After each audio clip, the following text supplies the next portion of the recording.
আমার বাসন যতদিনের নোংরা ছিল তার থেকে আমার বাসন সুন্দর করে দিচ্ছে।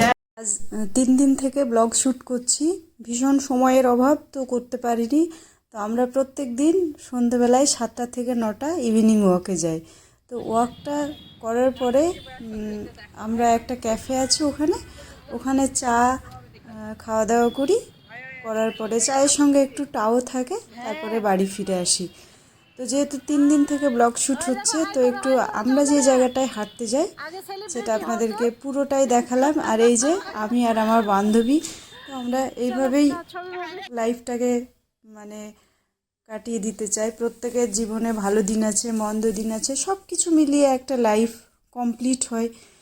তো অনেক স্ট্রেসের মধ্যেও আমরা এইভাবেই কাটাতে চাই। তো দেখুন এখানে বাচ্চারা সব খেলাধুলা করছে, আর হাঁটা শেষ হয়ে গেলে আমরা সঙ্গে সঙ্গে বাজারে আসি। এখানে খুব ভালো ভালো ফ্রুটস, ভেজিটেবলস, ফিশ প্রত্যেকটাই পাওয়া যায়। তো যার যেটা প্রয়োজন থাকে সে সেটা অল্প অল্প করে কিনে নিই, কেন প্রত্যেক দিন আমরা হাঁটতে যাই, তাই প্রত্যেক দিন এইগুলো পাওয়া যায়। তো এই যে ডিম সবজি মার্কেট আমাদের কেমন হয় ইন্ডিয়ার বাজারগুলো, সেগুলো আপনাদেরকে দেখিয়ে দিলাম। এই যে হিলসা ফিশ, পমফ্রেট, গলদা, রুহু, কাতলা সব কিছুই ছিল, কিন্তু এখন প্রচুর দাম মাছের। আমি যেটা জিজ্ঞেস করলাম তো বললো।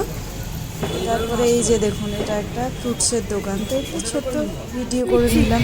তারপরে হাঁটা দিলাম এই যে এখানেই আমাদের মানে আড্ডা মস্তি, একটু হেঁটে আসার পরে কথাবার্তা গল্প করে এক কাপ চা খেয়ে আমরা প্রত্যেকের বাড়ি রওনা দিই। আর প্রত্যেকে আমরা পাশাপাশি বাস করি, কেউ কিন্তু দূরে না। আর আমাদের শুরুটা হয়েছিল, আপনারা যারা আমাদের ভিডিও দেখেন তারা প্রত্যেকেই জানেন যে মানে 16 বছর আগের থেকেই আমরা বন্ধু। তো আমরা ড্রেসপত্র এইসব নিয়েই কথাবার্তা বলি, কখনোই কারো চর্চায় থাকি না, আমরা আমাদের নিজেদের মতো। তো আমাদের লাইফটা দেখে অনেকেই উৎসাহিত হবেন যে আমরা কিভাবে মানে জীবনটাকে এনজয় করে বাঁচছি। এটা তো সত্যি, হ্যাঁ একটাই জীবন। এই যে উনাকে দেখছেন, উনার আমাদের দিদি হচ্ছেন, উনি প্রত্যেকের আমাদের সিনিয়র। তো দিদির জায়গায় তো আমরা এই যে চা খেতে শুরু করে দিয়েছি। আমরা তো ভীষণ চা পছন্দ করি, কোনো ড্রিঙ্কস না, অলওয়েজ টি লাভার আমরা 4জনেই। তো চা আমাদের খেতেই হবে। এটা ভাববেন না যে আমরা মাঠে ওজন কমাতে যাই, আমরা হাঁটি, তার সঙ্গে এই যে স্ট্রেসের লাইফে একটু ফ্রিভাবে সুস্থভাবে বাঁচতে চাই। তো এইটুকু আমাদের ভীষণ অক্সিজেন দেয়। আপনারা প্রত্যেকে আমাদের উৎসাহিত করবেন, আমাদের ভিডিও আপনারা দেখবেন, আমরা কিভাবে আনন্দ করে লাইফ কাটাই। চায়ের সঙ্গে সঙ্গে এই যে চিকেন ললিপপ নিয়েছিলাম, তো সেটা খেয়ে নিলাম। তারপরে ছিল হাজব্যান্ডের জন্মদিন, স্পেশাল জন্মদিনের পায়েস আমার রান্না রেডি হয়ে গেছে অলমোস্ট। এটা তো নর্মালি পার্টিটা ছিল রাত্রিবেলায়, দিনের বেলায় তো আমাদের খেতে হবে, তাই একটু হালকা পাতলা রান্না করে নিয়েছিল। এখানে আমি আপনাদের দেখাচ্ছি 10 কিলো মাটন ম্যারিনেট করে রেখে দিয়েছি, এটা পার্টির জন্য রাত্রে রান্না হবে। আর পনির হবে, পনিরের মানে একটা রেসিপি হবে, মাটন হবে, ফ্রাইড রাইস হবে, আর স্টার্টারে থাকছে একটা চপ আর কয়েকটা আইটেম। তো আমি পনিরগুলো টুকরো টুকরো করে কাটছি আর আপনাদের সঙ্গে গল্প করছি। তো পনির আমার ভীষণ পছন্দের জিনিস, আমি এতটাই পছন্দ করি, আমি যেখানে যাই আমি কিন্তু পনির খাই, সেটা আমি চিকেন খাই, মাটন খাই, যেটাই খাই, পনির আমার এতটাই ভালো লাগে। তো পনির কাটতে কাটতে আপনাদের সঙ্গে গল্প করে নিই। আমার হাজব্যান্ড 50 ইয়ার্স পূর্ণ করবে 23শে ফেব্রুয়ারি। তো তার জন্য একটু ছোট্ট সেলিব্রেশন রেখেছি, হয়তো পুরোটা আমি ক্যাপচার করে আপনাদের দেখাতে পারবো না, কেন আমি অনেক বিজি থাকবো। আর আমরা তো প্রফেশনাল ইউটিউবার না যে সবসময় ক্যামেরা খুলে বসে থাকবো, বলুন। এটা একটু করি টাইম পাস, মানে ভিডিওটা। আমার ছেলে বাইরে থাকে, আমি আর আমার হাজব্যান্ড, তো কিছু তো নিয়ে বাঁচতে হবে, বলুন। তো আপনারা প্রত্যেকে আমাদেরকে উৎসাহিত করবেন এই যে এত সুন্দর সুন্দর মানে ভিডিও পাওয়ার জন্যে।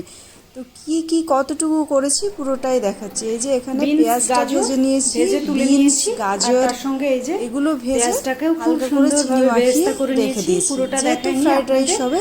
আর এইদিকে এটা উপরেই রান্না হবে, পনিরের জন্য আমি সাদা তেল আর মটরটা সেদ্ধ দিয়ে দিয়েছি।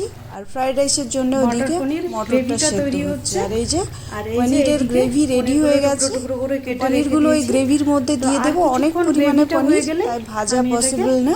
দিয়ে দেবো। তো এই গ্রেভিতে দিয়ে সমস্ত ফুটিয়ে পনিরগুলো আমি একটু দিয়ে হালকা দিয়েছি, করে আর এটাতে কাজু কয়েক বাদাম piece বাটা রাখা দিয়ে আছে। পনিরটা যেই ফুটে আসবে ভালো দিয়ে একটু মতো ফুটে গেলে আর কাজু তৎক্ষণাৎ বাদাম বেটে রেখেছি, নামিয়ে সেটা নেব। দিয়ে নামিয়ে নেব। আপনারা কে কে পনির পছন্দ করেন তো এই যে প্রত্যেকেই কাজু কমেন্ট করে বাদামটা উপর জানাবেন, দিয়ে আর ছড়িয়ে দিলাম। প্রত্যেকেই আমার ভিডিওটা দেখবেন। আর এই যে আমার সবাই হাজব্যান্ড, বসো, হ্যাঁ। আরও আমাদের কিছু গেস্ট সেই ছিল। তো। ছোট্ট সেলিব্রেশন বলতে যথেষ্ট নাও, ভালো কাটো কেক। হয়েছে। তো আমার ছেলে লিখে দিয়েছে বাবা কেকের গায়ে। তো সেই জোরে কেকটা জোরে জোরে কাটছে, জোরে আমরা ভীষণ খুশি। তাকে প্রত্যেকে আশীর্বাদ করবেন আরও যেন 50 বছর সে আমার জীবন সঙ্গী হয়ে বেঁচে থাকে, আর আমরা যেন এইভাবে আনন্দ করে সেলিব্রেশন করে কাটাতে পারি। সে ভীষণই একটা ভালো মনের মানুষ, তার জন্য আমার কাছে অনেক বকাও খায়। আর এই যে এটা দেখছেন, এটা আমার ছেলে, আর এটা ছেলের বন্ধু। ওরা দুজনেই এমবিবিএস করছে, দুজনেই এমবিবিএস এর স্টুডেন্ট। আর এগুলো আমার আমার বাসন নিচে গ্রাউন্ড যতদিনের ফ্লোরে নোংরা থাকে। ছিল তার থেকে আমার বাসন তারাও সুন্দর করে আমাদের দিচ্ছে, ছেলের মতো। একদম আর এই যে জনম আমার- জনম কা সাথী। অলরেডি এতগুলো ধুয়ো ডান হয়ে গিয়েছে। এবার এই যে এইগুলো বলে রাত্রে ভাত খেতে হবে বাড়িতে, হ্যাঁ, আর এইগুলো হয়েছে, এইগুলো আর দেখাচ্ছি না, বাপরে।